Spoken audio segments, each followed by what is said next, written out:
దేవుడి దర్శనానికి వెళ్తున్న సమయంలో ఒక్కసారిగా ఘోర ప్రమాదం చోటు చేసుకోవడం ఇప్పుడు సంచలనంగా మారింది.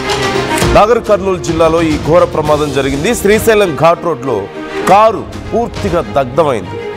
శ్రీశైలం దర్శనానికి వెళ్తుండగా ఈ ఘటన చోటు చేసుకున్నట్లుగా తెలుస్తోంది. హైదరాబాద్ చిక్కట్పల్లికి చెందిన ఆకుల పవన్ కుమార్ కుటుంబ సభ్యులతో శ్రీశైలం వెళ్తుండగా ఈ ప్రమాదం జరిగింది. కృష్ణగిరి సమీపంలో ఒక్కసారిగా కారులో మంటలు ఎగిసిపడ్డాయి. ప్రమాద సమయంలో కారులో 6గురు ఉన్నారు. వెంటనే అప్రమత్తమై బయటికి దూకడంతో వారందరూ ఈ పెను ప్రమాదం నుంచి తప్పించుకున్నట్లుగా తెలుస్తోంది. నేను మీకు స్క్రీన్ మీద చూపిస్తున్నాను ఆ ఘటనకు సంబంధించి. కారులో ఒక్కసారిగా మంటలు చెలరేగాయి. అయితే ఎక్కడి నుంచి మంటలు వచ్చాయి, ఎందుకు వచ్చాయి అనేది వాళ్ళకి అర్థం కాలేదు. ప్రాథమికంగా అంచనా వేస్తున్న దాని ప్రకారం ఎయిర్ కండిషన్లో షార్ట్ సర్క్యూట్ అయి ఉండొచ్చు అంటూ అంచనా వేస్తున్నారు. కానీ ఒక్కసారిగా మంటలు వస్తున్నాయి, పొగ లోపలికి వస్తుంది. ఎక్కడి నుంచి వస్తుందో ఏమవుతుందో తెలియడం లేదు. ఆ కుటుంబ సభ్యులు మొత్తం 6గురు ఉన్నారు ఆ కారులో. వెంటనే డోర్స్ ఓపెన్ చేసుకొని బయటికి దూకేశారు. వాళ్ళు దూకేసినటువంటి కొద్ది క్షణాల్లోనే కారు మొత్తం పూర్తిగా మంటలు వ్యాపించాయి. తమ కారు ఒక్కసారిగా ఈ మంటలకి ఆహుతైపోయినటువంటి పరిస్థితి కనిపిస్తుంది. పూర్తిగా దగ్ధం అవుతుంది. అదిగో మీరు స్క్రీన్లో చూస్తున్నారు. పూర్తిగా దగ్ధం అవుతున్నటువంటి ఆ కారుకి సంబంధించిన వీడియోని నేను మీకు ప్లే చేసి చూపిస్తున్నాను. అక్కడ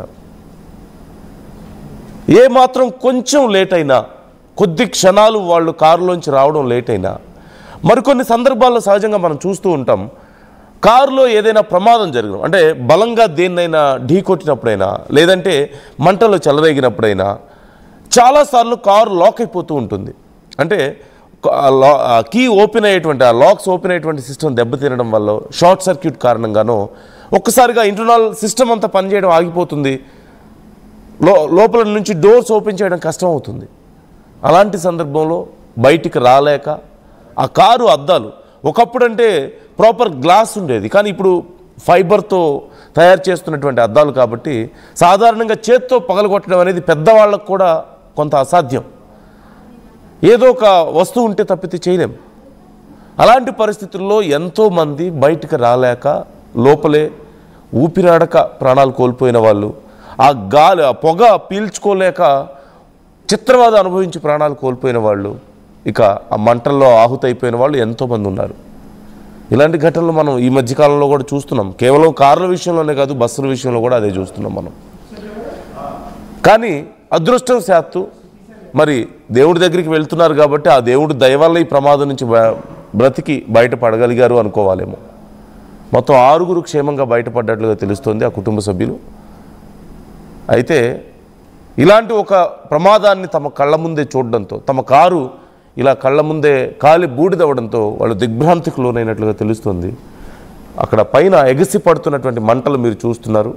క్రింద మీరు చూడొచ్చు, కారు పూర్తిగా కాలిపోయిన తర్వాత ఇక ఏ పరిస్థితుల్లో ఉందో మీరు ఒకసారి చూడండి.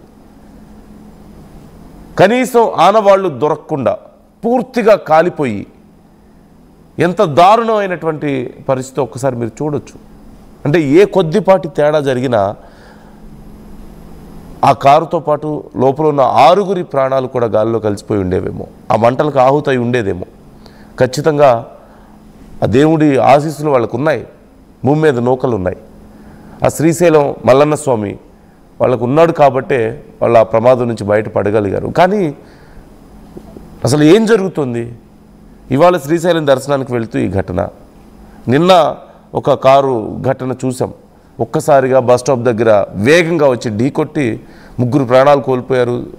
ఒక 6గురు సీరియస్ కండిషన్లో ఉన్నారు, 7గురు నిన్న. ప్రతిరోజు ఎక్కడో ఒక చోట ఇలాంటి ఘటనలు చూస్తూనే ఉన్నాం. బస్సో, కారో, ఫ్లైటో, లారీనో ఏదో ఒకటి ఎక్కడో ఒక చోట, ఒక్కో రోజు బైక్స్, ప్రతిరోజు కొన్ని పదుల సంఖ్యలో ఇలాంటి వార్తలు వస్తూ ఉన్నాయి. ఏం జరుగుతుంది?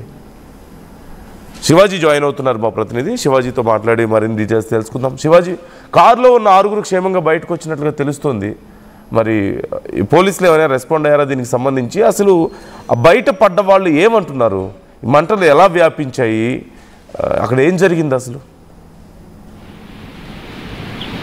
నాగర్ కర్నూలు జిల్లా సంబంధించినటువంటి అమ్రాబాదు మండల కేంద్రం సంబంధించినటువంటి శ్రీశైలం టు హైదరాబాద్ లో ఉన్నటువంటి ఆ ప్రధానమైనటువంటి రహదారుల్లో ఆ శనివారం రాత్రి అకస్మాత్తుగా జరిగినటువంటి హైదరాబాద్ నుంచి చిక్కడపల్లికి చెందినటువంటి ఆకుల పవన్ కుమార్ అనేటువంటి ఫ్యామిలీతో కలిసి ఇద్దరు కుటుంబ సభ్యులు అందరూ కలిసి కూడా శ్రీశైలం దర్శనానికి అని చెప్పేసి బయలుదేరినటువంటి నేపథ్యంలోనే అక్కడ టయోటా ఫార్చునర్ కారులో వాళ్ళు బయలుదేరుతున్నారు శ్రీశైలం దర్శనానికి. ఈ క్రమంలోనే కృష్ణగిరి సమీపంలో సంబంధించినటువంటి వెంటనే కారులో అతి వేగంగా వెళ్తున్నటువంటి సమయంలోనే ఇంజన్ కు సంబంధించినటువంటి వేడి ఎక్కడంతో ఒక్కసారిగా మంటలు అలుముకోవడంతో కారులో సంబంధించినటువంటి కుటుంబ యజమాని ఎవరైతున్నారో ఆ పవన్ కుమార్ డ్రైవింగ్ చేస్తున్నాడు. కుటుంబ సభ్యులందరూ కూడా తన కుటుంబానికి చెందినటువంటి పిల్లలు, అదేవిధంగా తల్లి, అదేవిధంగా భార్య అందరూ కూడా ఒకటే కారులో 6 మంది ప్రయాణిస్తున్నటువంటి నేపథ్యంలోనే కృష్ణగిరికి దగ్గరలో ప్రాంతంలోనే వెంటనే కారులోకి ఇంజన్ వేడెక్కి మంటలు అలుముకున్నాయని చెప్పేసి గమనించినటువంటి పవన్ కుమార్ వెంటనే దిగి కారు ఆపుకోవడంతోనే వెంటనే అకస్మాత్తుగా ఒక సెకండ్ లోనే మంటలు పూర్తిగా కారుకు అలుముకున్నటువంటి పరిస్థితి. వెంటనే పవన్ కుమార్ గమనించి కుటుంబ సభ్యుల్ని వెంటనే బయటికి తీయడంతో అక్కడి నుంచి